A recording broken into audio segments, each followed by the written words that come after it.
നമസ്കാരം, നാട്ടുവാർത്തയിലേക്ക് സ്വാഗതം. ഞാൻ Subitha Bose. Central Kerala Sahodaya karate championship 2024 Paravur infant ജീസസിൽ നടന്നു. ഉദ്ഘാടനം ഡെപ്യൂട്ടി കളക്ടർ സന്ധ്യ അനിൽകുമാർ നിർവഹിച്ചു. വിശദമായ വാർത്തകളിലേക്ക്.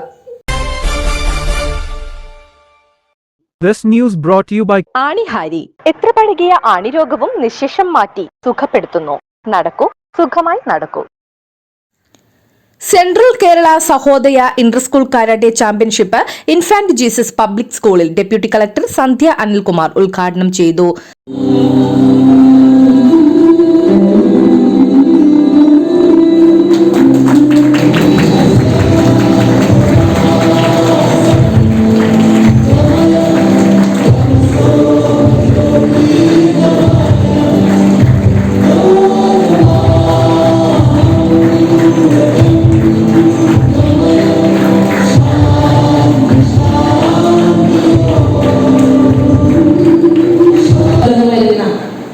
ഒരു വലിയ സംസ്കാരമാണ്.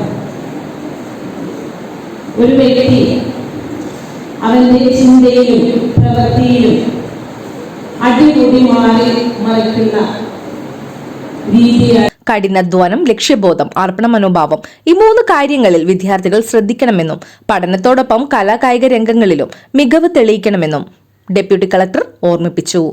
പ്രിൻസിപ്പൽ സിസ്റ്റർ സ്മിത ജോസ് സ്വാഗതം പറഞ്ഞു. School manager sister Tessy Rose അധ്യക്ഷത വഹിച്ചു. Municipal councillor Laiji Biju, CKC sports coordinator CC Subhash, chief referee Ranjith Jose, technical director N Vijayakumar, PTA അംഗം doctor Ravikumar, programme coordinator Sreeja Rajendran, ലീഡർമാരായ ഇഷാൻ സലിൻ, ഭദ്ര ജ്യോതിഷ്, കെസിയ പ്രദീപ് എന്നിവർ സംസാരിച്ചു. 46 വിദ്യാലയങ്ങളിൽ നിന്നായി 230 കുട്ടികൾ പങ്കെടുത്തു.